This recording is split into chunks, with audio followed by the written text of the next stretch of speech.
Welcome to the Tech Egg. Don't get scrambled. Enjoy the video. In this video, I will explain how to sell digital products on Zazzle.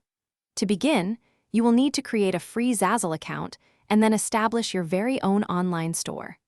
It is highly recommended to select a clear and focused niche for your store. This helps attract your ideal customers more effectively. Zazzle supports a diverse range of digital products, including customizable invitations, unique greeting cards, and eye-catching posters, offering extensive creative possibilities for your designs and a great way to start earning.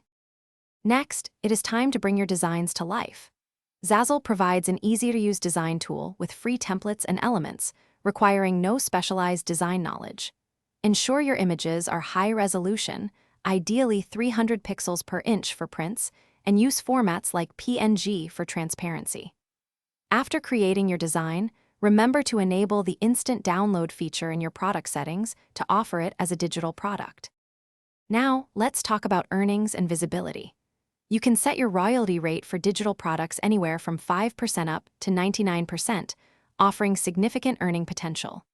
Be aware that Zazzle applies a marketing royalty fee, typically between 35% and 50% of your gross royalties. To boost sales, actively promote your store on social media platforms and use personalized customer messages to upsell digital downloads.